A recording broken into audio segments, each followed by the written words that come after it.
All right. Good afternoon, everyone, and welcome to Tuesday Notary Titans for today, Tuesday, August 10th, 2021. My name is Bill Sirocco. I'm the author of Sign and Thrive, How to Make Six Figures as a Mobile Notary and Loan Signing Agent, and host of the Side Hustle Lounge podcast, where we talk about legitimate business opportunities, the mindset to make them succeed, and how you might enjoy some of that success through lifestyle design and adventure. I'm here with my co-host, Laura Biewer, founder of CoachMeLaura.com. How's it going, Laura? Beautiful. I had a loan signing appointment this morning, trying out some new technology and very excited about it.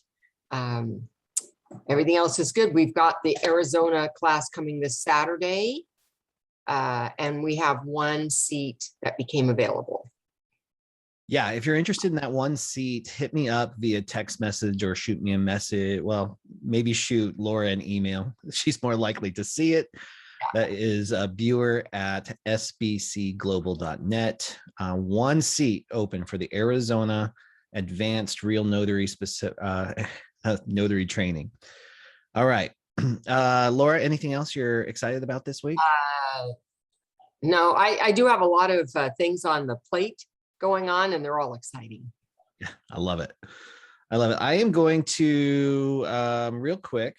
We're going to jump in, guys. That's what TNT is all about, is asking or getting your questions answered.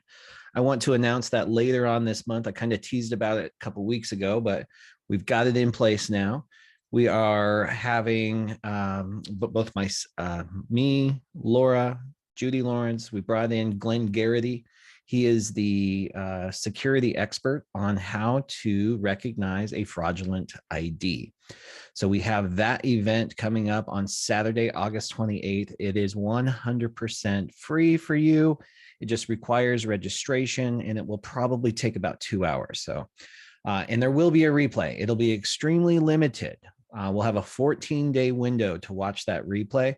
So if you can be there live, that's the biggest gift that you can give these special guests that we bring in. Let's bring the energy. Let's bring the questions. Let's let them show off their expertise for us in our community. I'm going to post the link here in the chat window. If you're watching a replay to TNT right now, just visit notarycoach.com/fake. And that's how you can register for that event. Laura, I'm going to real quick pass it over to you because I think we have a special guest today, right? We do. Connie, are you signed in? If you are, would you unmute yourself? Let's see if I can find you. I am unmuted. Okay. Oh, there you are. All right, Connie. So our special guest today is Connie Springer. And here's what's special. Connie is a very unusual notary because she is actually an immigration consultant. And in California, that's a big deal. And although not all of you are California, many of you are. And we just had a discussion and a webinar about I-9 forms in particular, which is considered an immigration form.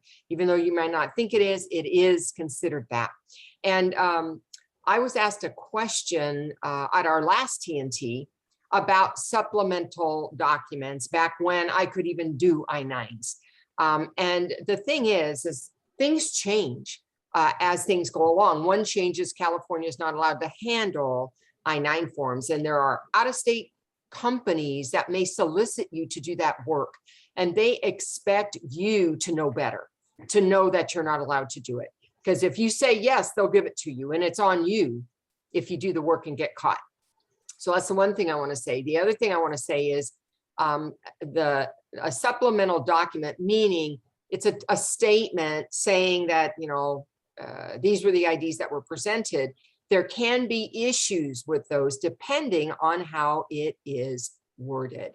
And so Connie is going to talk a little bit about that in particular, because I don't handle anything to do with I-9 or related to I-9 or supplemental or anything, because I just stay away from that completely. So Connie has the experience and knowledge to share with us. Connie, would you talk a little bit about the issues of any supplemental documents that go with the I-9?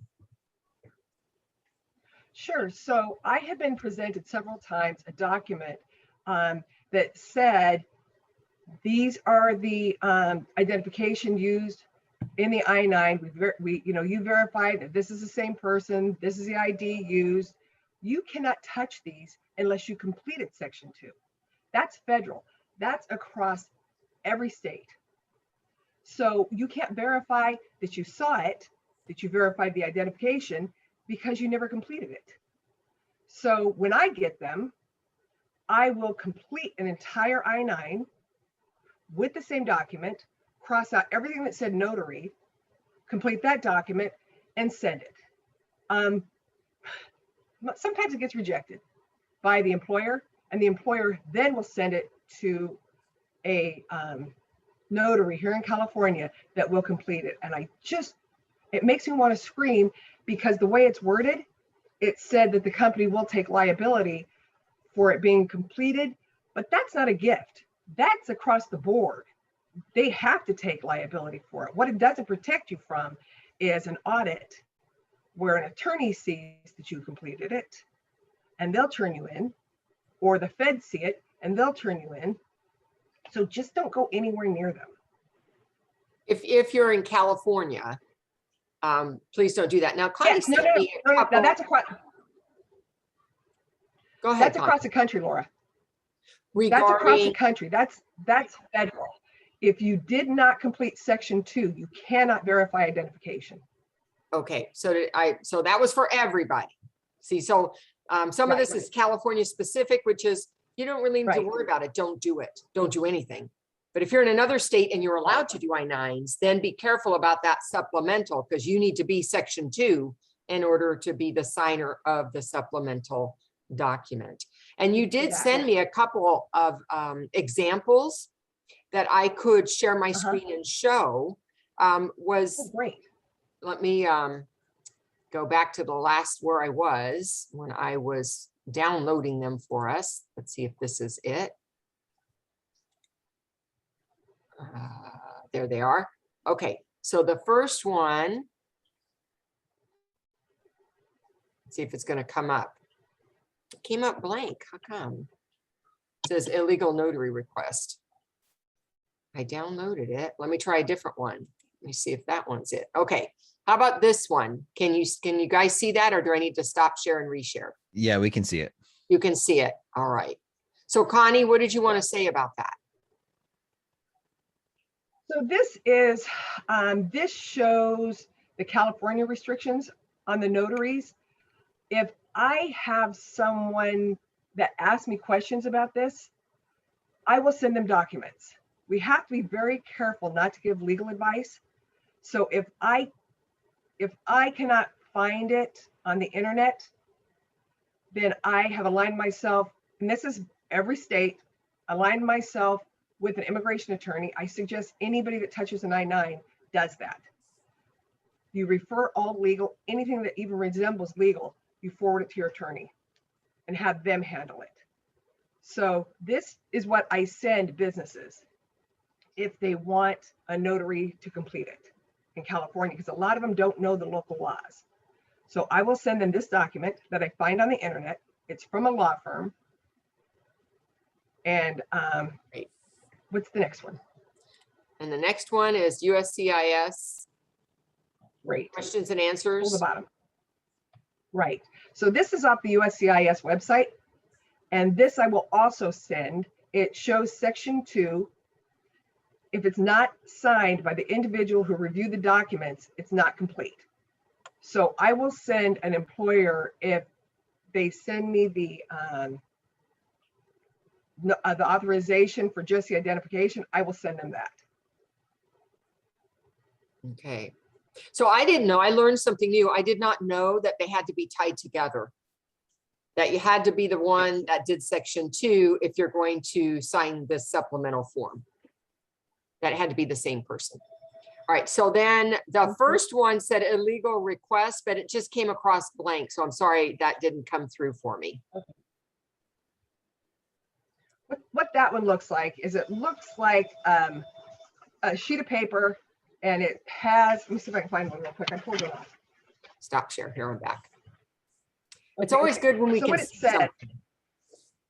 What? I said it's always good when we see something. Thank you for sending what you sent. So just to read one briefly, it said the undersigned has examined the original documentation from list A or one item from B and C listed on the employment eligibility verification form for the I-9. If it says anything to do with that, in California, you can't touch it. In other states, you can complete that if you complete section 2. And so just so everybody's on the same page, what we're talking about is I-9 forms, and then sometimes there's an extra document, a separate document that is not part of the I-9 form itself, but it's related to it. And sometimes you just may be presented with that and not the I-9. And what we're saying is you can't do it unless you did the I-9 as well. Okay, so that's what we're saying. That's different from what I used to get, which is the employee wrote their own statement that here's the IDs, they made the copies themselves and they signed it. And then they swore their statement was true about that. Now, I don't know what they did about that. This is before California said, don't do, I-9 stuff.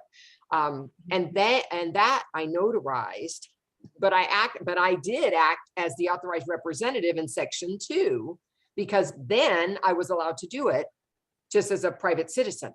I'm not wearing my notary hat for that. So things have changed for us. And just a couple last things I want you to remember. One is it's always our job to know what the rules are. It's our job to know if we can do something or not.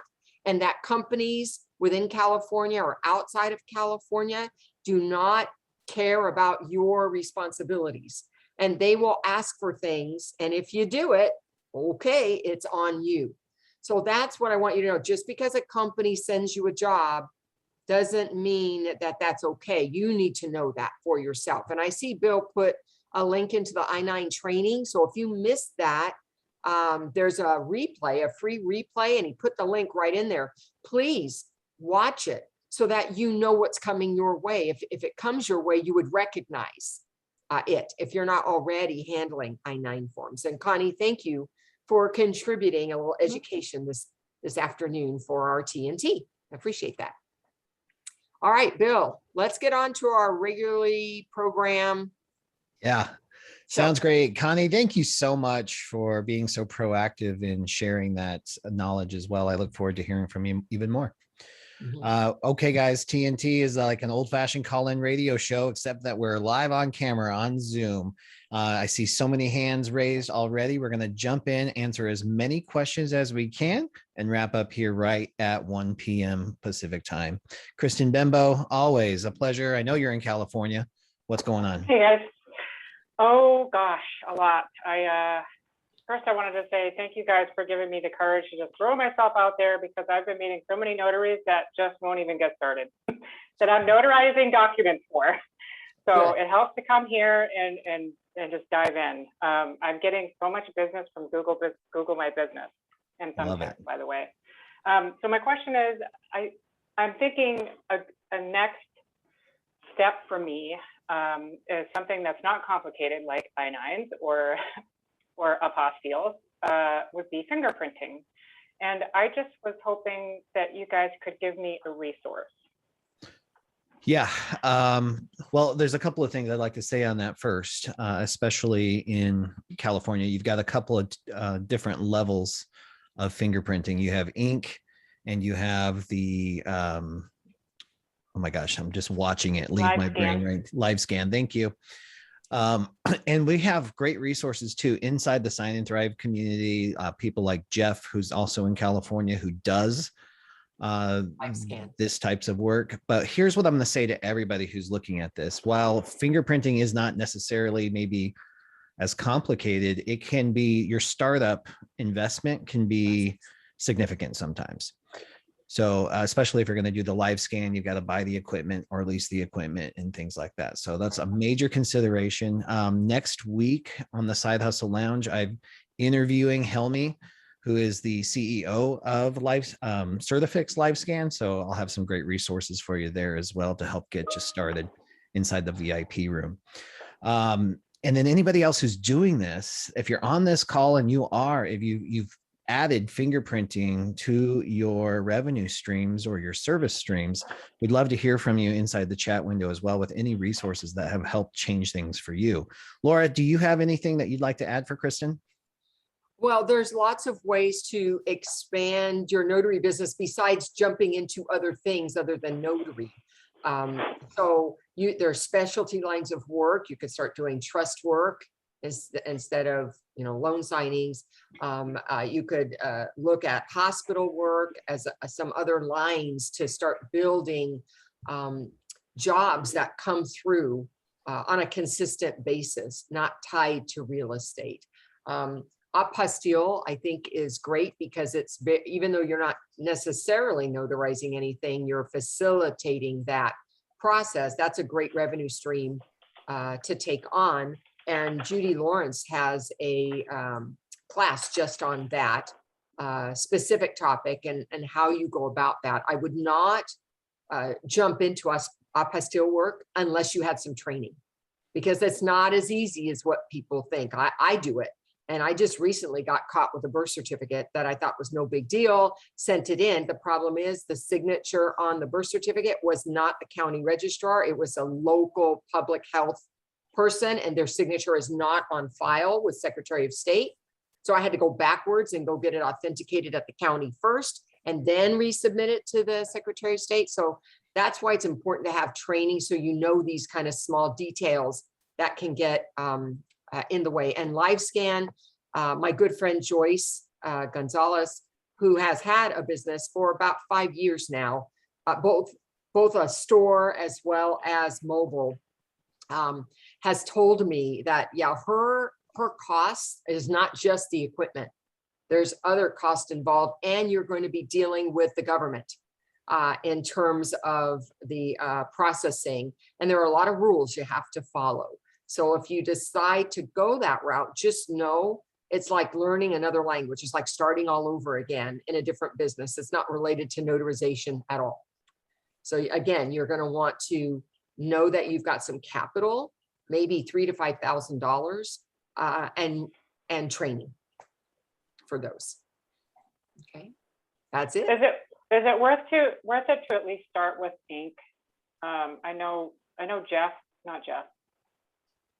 Mike Howard in Arizona has started that recently. And yeah, there's still ink going on. Joyce does ink as well, but I'm going to say 85%, 90% of her business is live scan. It's the glass. It's not the ink. But you could get started. There's not a lot of cost to get started in the ink. Right. Okay. Yeah. And if that's clearly part of the vision you have for your business, then there's nothing to stop you from doing that. Absolutely. You know that in California, well, in a lot of these states, there are industries that are regulated and require fingerprinting, sometimes on an annual basis. Sometimes it's attorneys when they graduate or pass the bar. Sometimes it's nurses, teachers, all of that. If you're tapped into that and you can build a revenue stream, it might be a little easier as well. I know that wasn't real specific, Kristen, but do we do a good job answering your question? Yeah, I mean, maybe I'm just in the research stages at this point. It might be preliminary. Here's what's cool about fingerprinting. It is a business on its own. Yeah. What that means there are Facebook groups, all the resources that we have for notaries, they've got it for fingerprinting business. So you could get dialed in to that community as well and just start picking it up. Like, what are the people stumbling into? What are they complaining about? What are their biggest challenges? And you can just start, get the wheels running upstairs until you're ready to pull the trigger. Exactly. Okay. How do you pull the subtitles off? Whenever you guys talk, it blocks your face. Yeah, I'm not sure how to work all that, but we got to leave those on. I think there's a way that you can manually do it. Okay, guys, real quick, since Laura brought up apostille, or Kristen brought up apostille or apostille, however you want to do it, I've decided to learn this line of work myself. I am taking Judy Lawrence's apostille masterclass this Thursday night. If you want to join me and take that class with me, I'm going to be learning right along with you. I encourage you to do so. I'll post a link. She's offering 15% off her course when you use Notary Coach as your coupon code. And there's a link for the August 12th course right inside the chat window. I'm really looking forward to that, especially because you can do this apostille work without borders. It does not require that you be physically in your state. It has nothing to do with your notary public commission. All right, let's move on. Randy Venters, always a pleasure to see you. I know you're in Washington, so we can skip that part. How can we help today? So I have maybe not apostille question. I have a friend, so I'm dabbling into the legal advice part of this. He is here in Washington and he has prenup and he has a fiance in another country and he wants to get his prenup signed and notarized. And his question is what does she need to do when she's in a foreign country?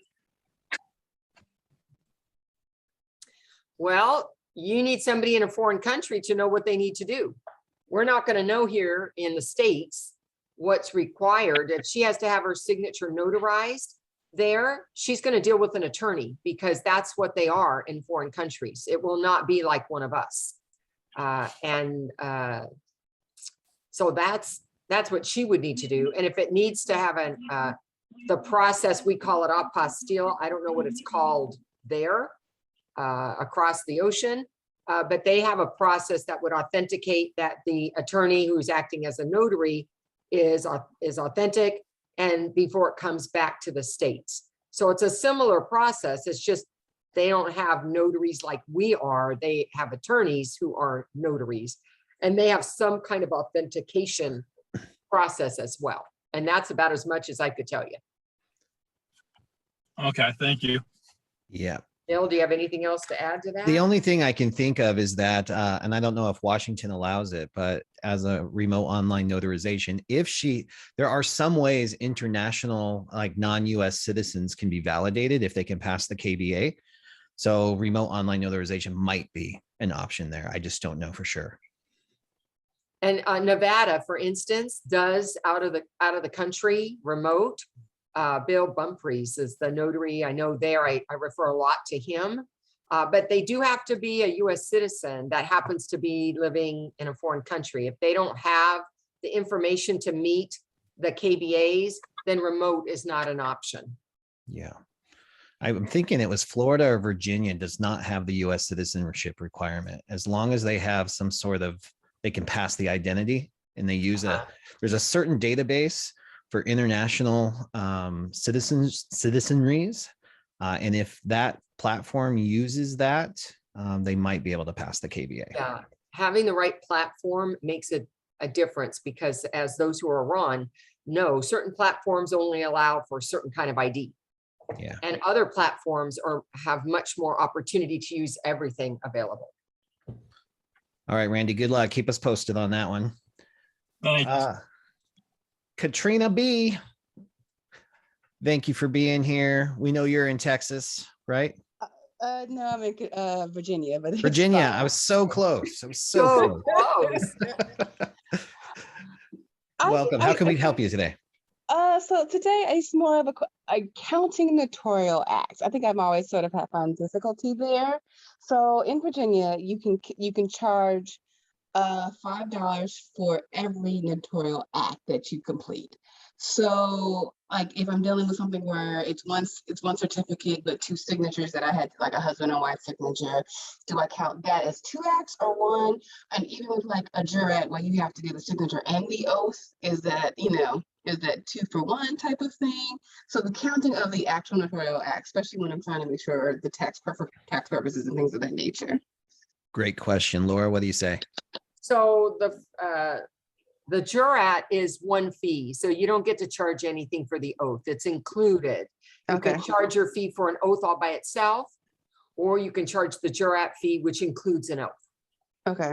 Okay. Then regarding if you have multiple signers in your same act, since your statutes say 5 per act, I think there's some interpretation, and because there's other states that have this issue, how do you interpret that? I see it as I performed an acknowledgement for that person. I identified them. I took their acknowledgement. Then I did it for that person. right? Mhm. I did all the things. It just so happens I fit it in the same certificate. So if your state doesn't say per certificate, and there is a state, I can't think who it is that uses that language, then you should be able to charge for each person because you performed a separate act for each person. You just happen to document it in one certificate. Okay. All right. Hence, Thank you. I just like, I've always get that one always sort of confuses me every now and then. So Yeah, I think that's really confusing for a lot of people because of the interpretation factor. Yeah. So we thanks, have to thanks be for asking that. careful about that. All right. Katrina, thanks for being here. So Sharon Brake from California, welcome. And how can we help today? Hi, good afternoon. My question is this. I was contacted by a fellow notary who's selling an out-of-state property for his father who is legally blind. Aside from asking his dad if he's aware of the document he's signing, taking down his ID, and noting in my journal that he's legally blind, is there any other care or caution I need to take for a signing like this? Yeah, excellent question. Laura, does California have anything special? No, other than you would identify the document that's being presented for signature. If there is something like an attorney in fact or a beneficiary or anything like that, you would point that out as well to confirm that's what they're expecting. And that's it. And that's not very much considering in Florida, you have to read it, in its entirety. Right. So yeah, that's all you have to do, Sharon. If you have any concern that things are not how the signer thinks they should be, then I'd start getting into it more fully. Have you had a chance to review these documents before I came here to make sure that he's signing what he wants to agree to? Okay, thank you. There's also a little card you can get, and this has nothing to do with what's in the document or they understand it, but just for their signature. There's a little metal card you can get that has a space in it that the signer can feel where the pen has to go. That helps them sign the documents. It's fairly inexpensive and it fits right in my little notary bag. So Yeah, I have one of those too. Thank Yeah. you so much. I appreciate the feedback. Perfect. Always. And I've also found that most people who are blind often have those types of tools already. So if you don't have them in your bag, sometimes you're good, but sometimes that's not always the case. So it's nice to have those handy. All right, Don Gerhardt, thank you so much for being here. You want to unmute, tell everybody what state you're in and how we can help. Hello, yes, I'm in Tucson, Arizona, and I had a unique situation that I just wanted to get your feedback on. Yesterday, I did a signing for a refi, and the couple stated that they were former, I think, investigators or something for law enforcement. But he wanted to see my ID, which of course I give over and let him look. But he took a picture of it with his phone. And knowing what our protocols are about, or yours and Laura's strong suggestions about not obviously taking pictures for IDs of the signers, what your feelings were about somebody else taking a picture of your ID. Yeah, I would have said no. I would not be happy with, I don't mind sharing it, but Right. I would not, they're just a signer. I don't care what their former life was. They're a signer. Right. And Right. for me to give strangers my ID that they're going to put in their phone. Yeah, I was kind of, he did it so fast. It took me a moment and I was just like Yeah. speechless. It just really caught They me didn't off even guard. ask. And I was, yeah, So so rude. he didn't even ask. He just wanted to see my ID, which of course I'm happy and I, show, but he put it on and took his phone and took a picture and I'm like, okay, now what are you going to do with that, and stuff. But I was just, Yeah. I was caught off guard. That's Yeah. unique. As I would be too. It's definitely a violation, a boundary violation. Yeah. for sure. Okay. So I think it would make anybody uncomfortable. Okay.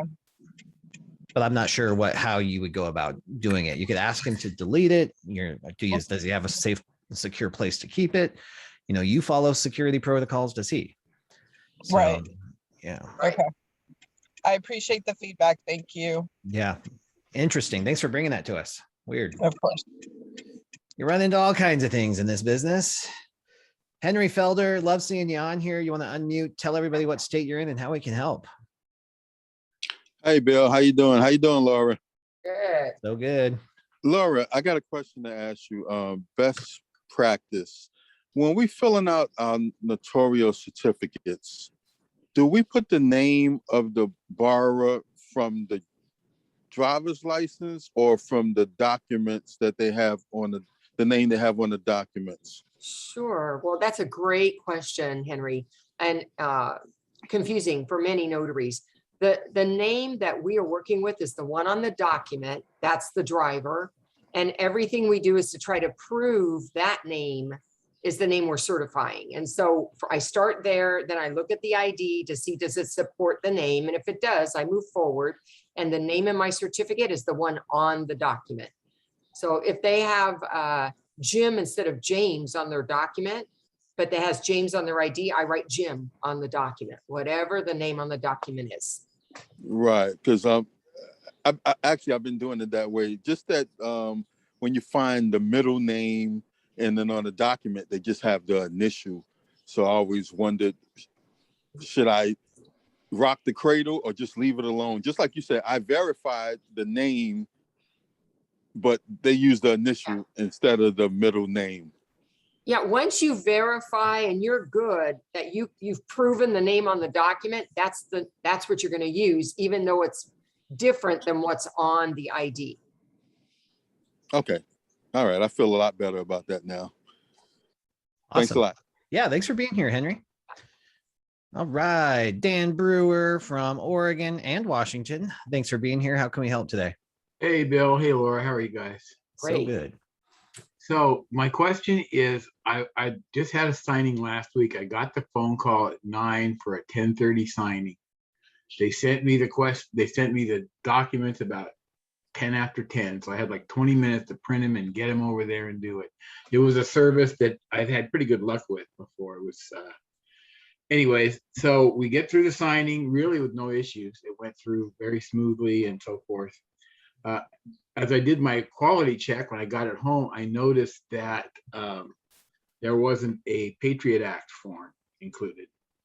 And when I called them back and asked them, I said, what about this? And they said, you know, I didn't get anybody that kind of knew what they were talking about. I think I got a phone answering guy, and they said, well, I signed the package that was in front of me. So yeah, went ahead and sent it back and shipped it off.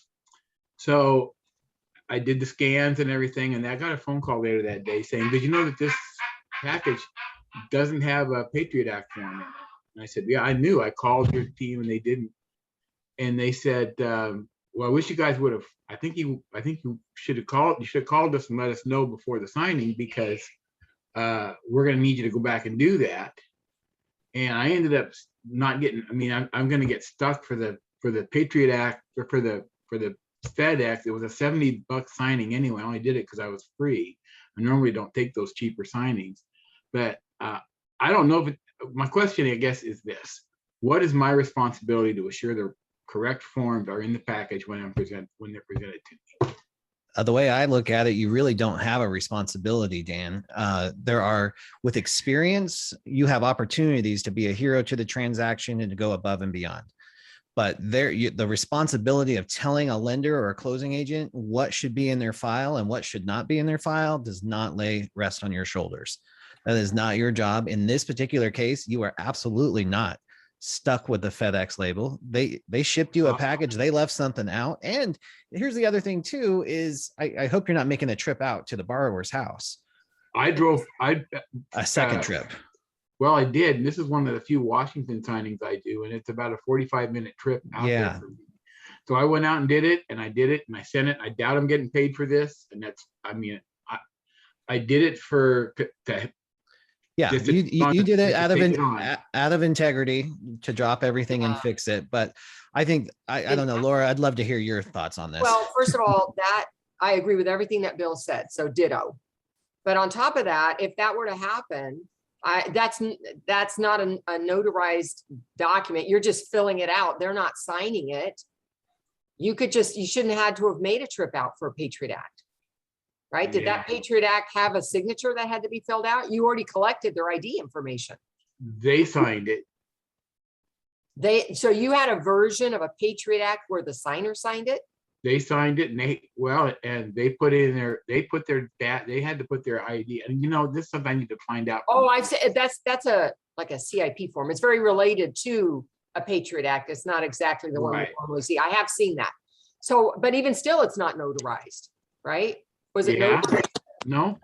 No, it's not. You just fill out the information. So when it's not needless to say, notarized, I'd send it over to them. I'd fax it to them, scan it to them, let them take care of it, and send it back.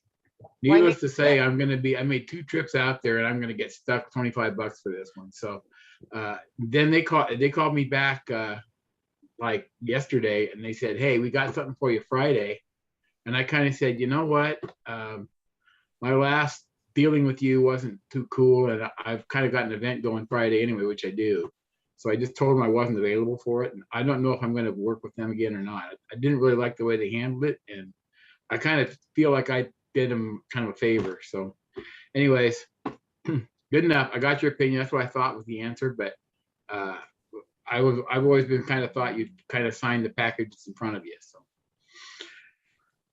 Yeah, that's exactly how it happens. And then I would encourage anybody who's listening to Dan's particular story, when it comes to making corrections, there might be other avenues. And that's what Laura and I are talking about, is we don't always have to make a write out. Sometimes we can be the solution finder for the closing agent and the lender too, because they're in a tizzy, maybe somebody's yelling at them because there was another mistake on another file. They've got 300 files behind it. They're not thinking of the quick, easy fix. But on non-notarized documents, there's very often really easy fixes. And it might be scanning over to the borrower, having them sign and scan it back over. You ask them, do you need an original, or can I get this e-done? You're just going to be a facilitator for it, as long as there's no personal information, or if you have a secure way to send the documents or whatever. There's a lot of times an easy fix that you don't have to make the trip out for. Sometimes you do that. Well, she was pretty, the person from the signing service was pretty non-nice. I was going to say something else, but we're a mixed company. So I will just say that, you don't need to be that way, because I kind of felt like I helped them out anyway, and I took it for cheap and drove a long way. I'm probably sure I lost money on it. So here's what the other lesson I want. I did meet nice people, so there's always that. Yeah, there's a silver lining there. I love that. And own your decisions. You made the decision, own it. You were a hero to them, whether they appreciate it or not, and that's okay. All right, Anissa, thank you so much for being here. Welcome. You want to unmute? I see you're in Arizona. Yes, I am. Hi, I just wanted to know, the Lawrence Institute for the Apostille, does she offer a video replay of that course after you purchase it? So as the way I understand it is, she has either the live masterclass versions, which you can re-audit as many times as you want at no additional charge, or she has the online self-paced version. So it's not necessarily a replay of the live event. But if you pay for the live event, you can re-audit it as much as you want, or you can just buy the online version. Okay, I took the live class. I didn't know anything about this re-audit, what you're speaking of. All that means is you can come back as many times as you want to retake the masterclass. So if you take it and and that's probably exactly what I'm going to do, right? I'm going to take in what I can handle on Thursday, take lots of notes, put some things in action, and then I can pop back in every other Thursday and participate in the class. Gotcha. That's what I needed to know. Thank you. Awesome. Yeah, you bet. Thanks for being there. I'll see you Thursday. Yes, you will. All right. Martha Thorpe in Texas, thank you so much for being here. How can we help? Hi, good afternoon. I wanted to find out about cash out offers. I'm in Texas, and I've been getting a lot of notifications of cash out offers, but we have to, in Texas and perhaps everywhere, we have to have an office space to do that. And I had called a local title company to see if they would allow me to meet there, and they said, no, they don't do that. And so I was hoping to find out what are the options and how do you go about establishing that relationship and what's a customary fee? Yeah, great question. And I just want to add some context here. If you're in some other state besides Texas, wondering what the heck Martha's talking about, in Texas, they do have a rule that if you are, if a borrower is getting a cash out refinance or a home equity line of credit, that they have to do their loan signing or closing at a lender's office, or the lender's office, at a title company, or at an attorney's office. So, and then there's some unusual interpretations about that too in Texas. There's some of the trainers in Texas that have different varying opinions on that. So I encourage you to dig even a little deeper into this. But how you would do the relationship is exactly what you did, Martha. It's just don't stop at the first one. There are title companies that rent out their conference rooms for $50, $75. And that's a fee that you can typically pass on to the hiring company. Whoever hired you will typically cover that for you. The other thing is the attorney factor opens up a whole other avenue for you, because it can be any kind of attorney. They don't have to be a real estate attorney. They can be your cousin's best friend's aunts. What other kind of attorney? My brain's not working right now. Whoever it is that might be starting a practice, and they might actually appreciate having a little bit of additional revenue or something like that. That's how you can do it. And if there are other notaries in Texas that have found a system that you'd be willing to share, or a conversation, or a place you have found open-minded title offices or attorneys, please include those in the chat. So Martha could get that. And the question is, the reason they do that is because they want to send the funds to a third party, correct? Is that the reason that requirement is there? That is not the reason, because the funds still go to the borrower. Oh, that's right. So when it closes, that's not the reason for it. I think it's an antiquated law to help protect, because in Texas, the homestead rights are fiercely protected. So I think it's just an extra level of protection there, so people don't get swindled for their equity. Oh, okay. Thank you. Yeah, you're so welcome. Great question. Laura, did you have anything in all of your experience that you'd like to add to that you've heard? You don't have to do that. So I don't really have experience with having that requirement.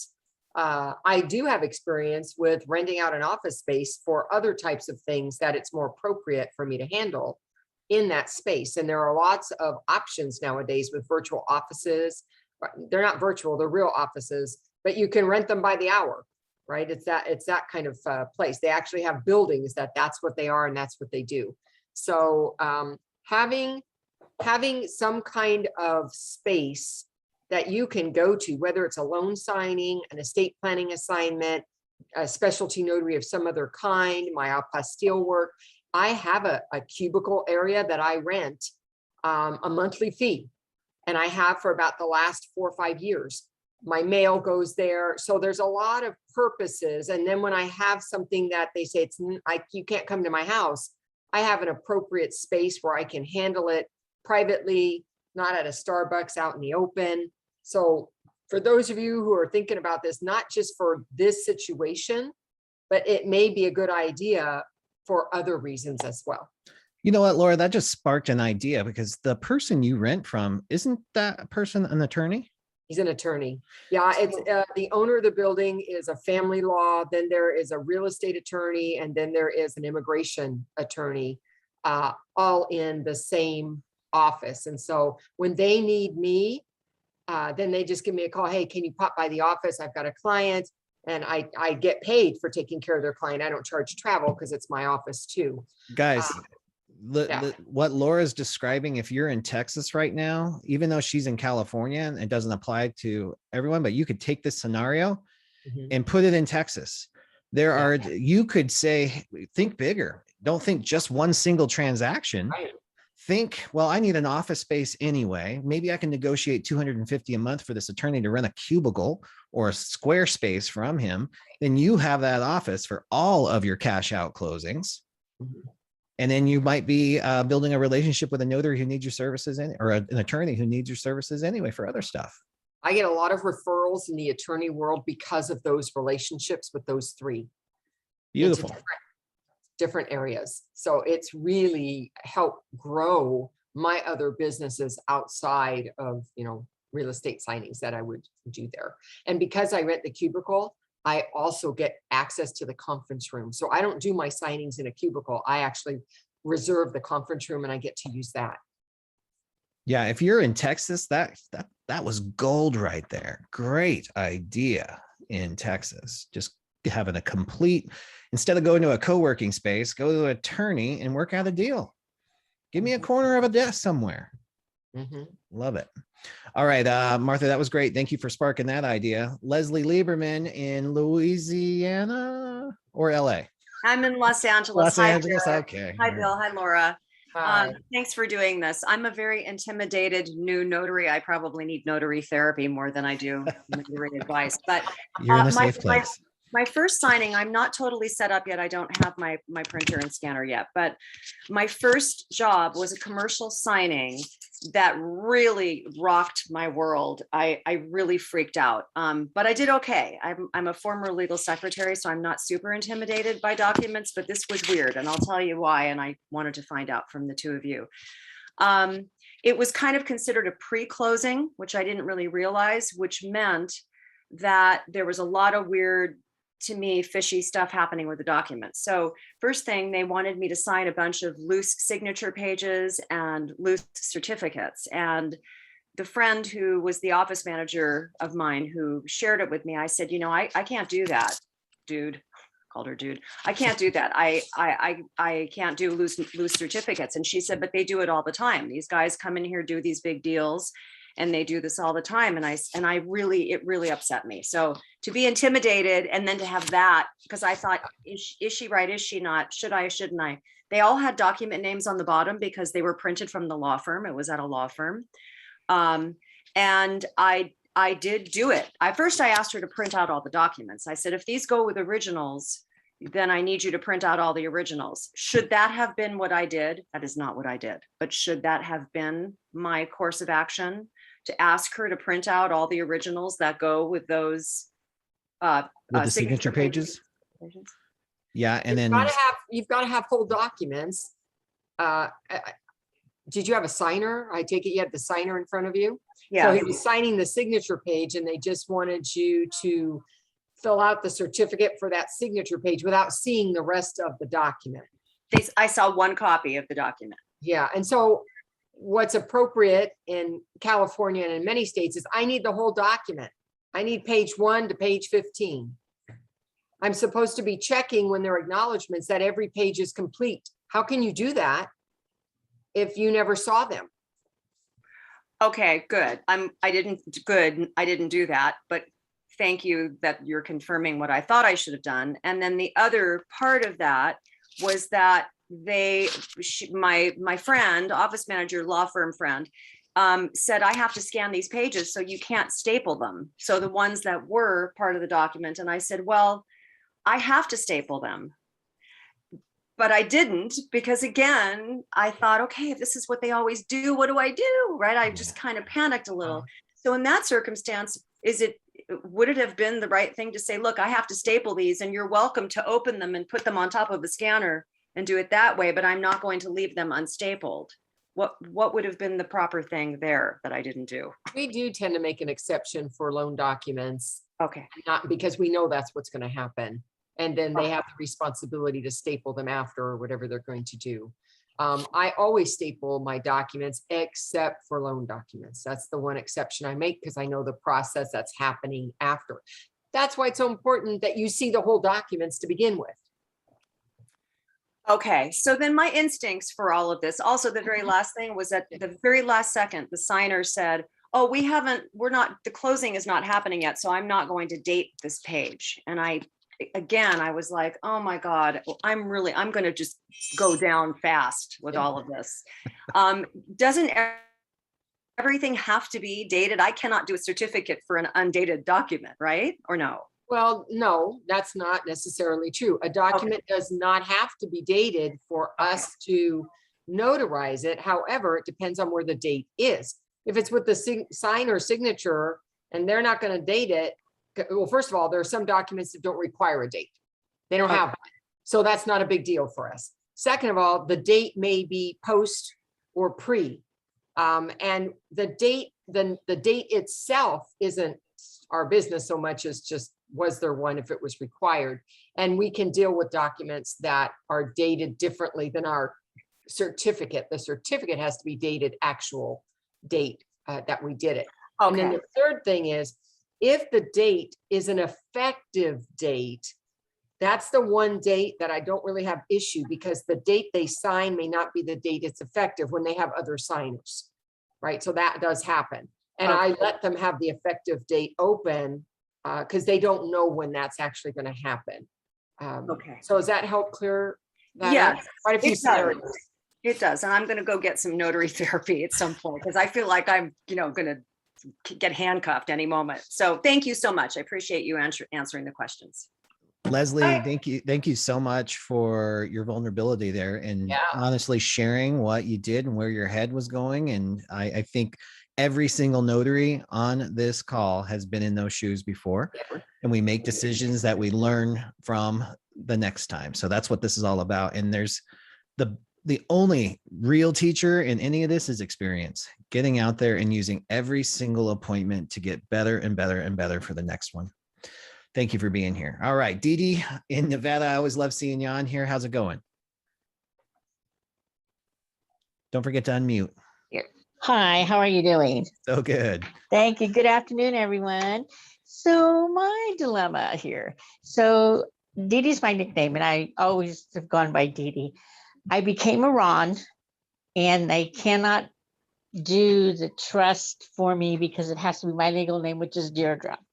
So I applied to change my name, my commission. Do I need to go and change every signing profile that I've done? It's not my business name because I go by Bilingual Mobile Notary. I'm not sure what I need to do other than, I wait for my new commission, and then I'll order a stamp, and then I can do the RON. But as far as all my profiles that I've done this whole time. So the question is, do I change my name from Dee Dee to Deirdre on all the profiles? Yes, everything. I just don't use that name. Yeah. So here's the guideline that I would say is if your customers are going to be confused when you answer the phone, then you might consider changing it. To me, I don't think Dee Dee's that far off of Deirdre. Right. I don't think that's going to be that confusing. You might just have to go off of results.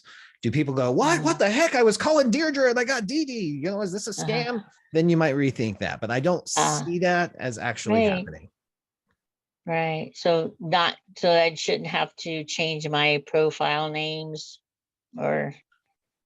Like I said, I think you're going to have to kind of experiment and dance around it, but see how it goes. The name of your business and the key factor here is your NAP for SEO, name, address, phone number.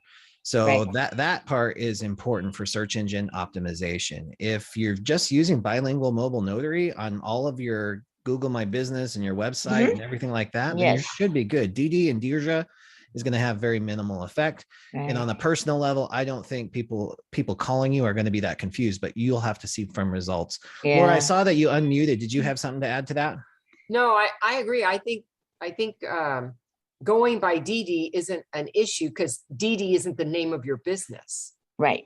Yeah. So I don't see where there's an issue there that you should have to change anything. Except as Bill said, if you start seeing there's issues, then you might reconsider it. Exactly. That makes a lot of sense. Thank you so much. I appreciate it. Yeah, you're welcome. Thanks for being here. All right, guys, we're doing pretty good on time. We still got a few more hands up. Gloria Scott, thank you for being here. You want to unmute, tell everybody what state you're in and how we can help. Okay. Hello, everyone. Hi. Hello. Can you hear me, Bill? Yeah. Yeah, sure can. Tell everybody what state you're in, Gloria.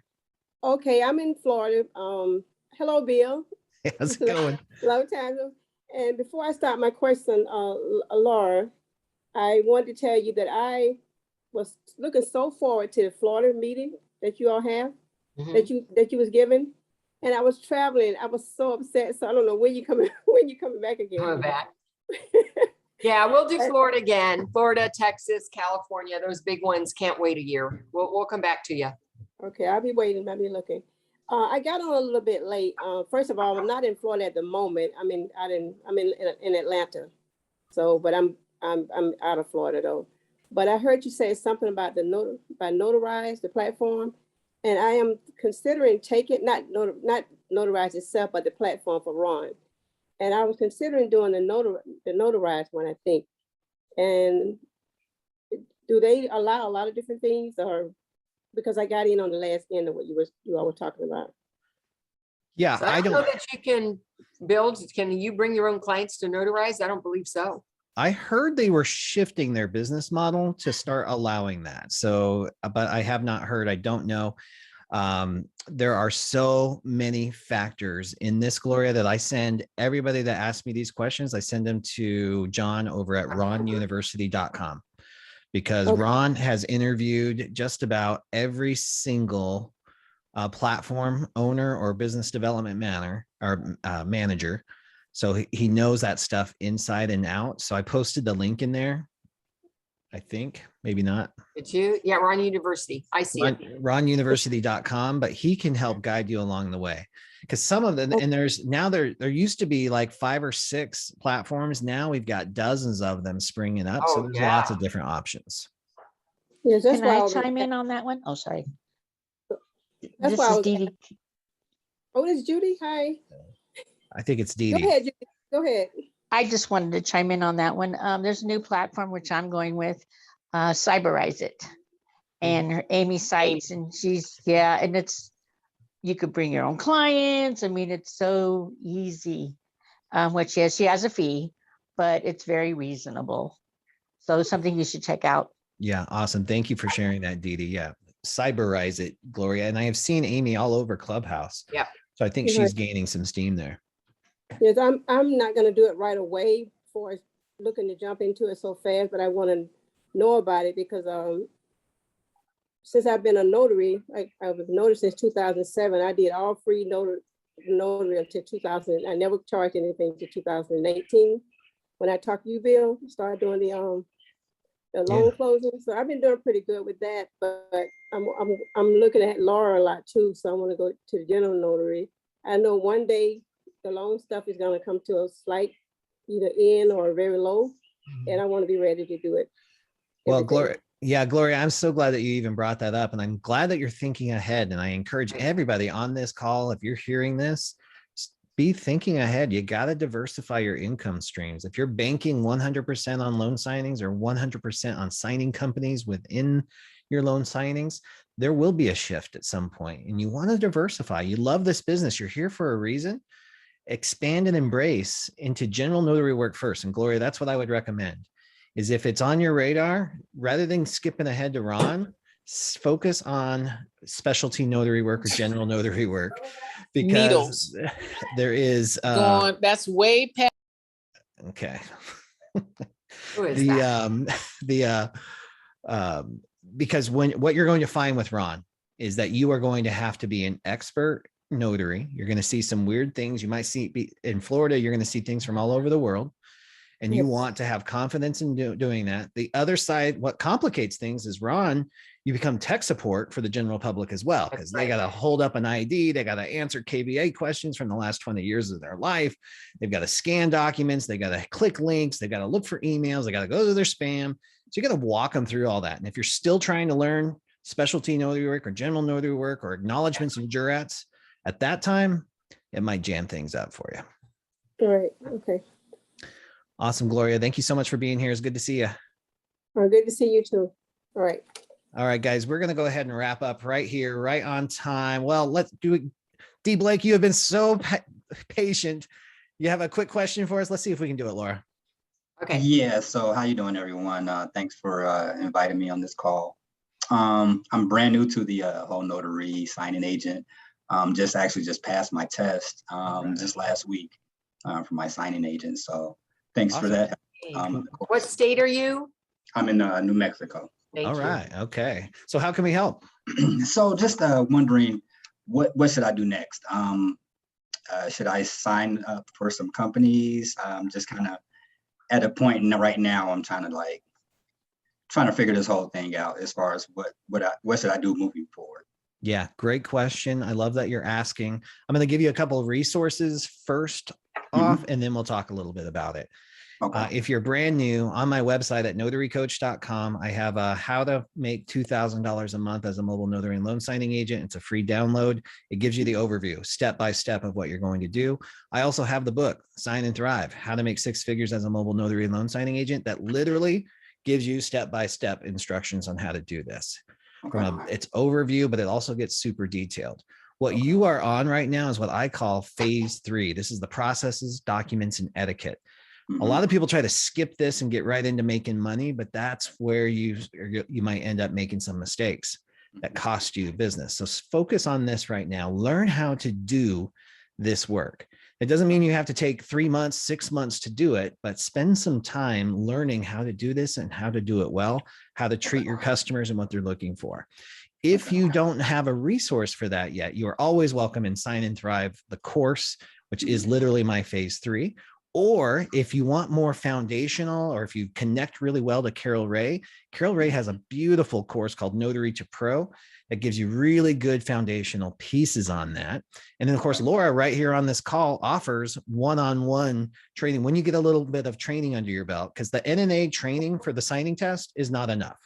Don't fall into that trap. You gotta expand it just a little bit further. Right. And then Laura can do a one-on-one actual signing with you. She does a mock signing on her website as well.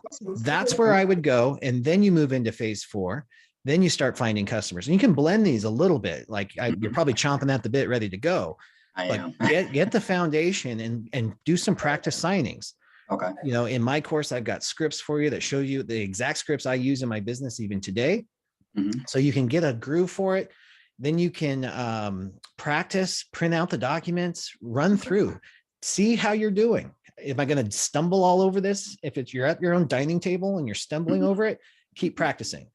Okay. If you nail it, then jump into phase 4 and start getting some business through signing companies and platforms and directories. Awesome. Thank you so much for that. You're welcome. Yeah, my pleasure. Welcome to the business. Laura, anything that you'd like to throw in there too?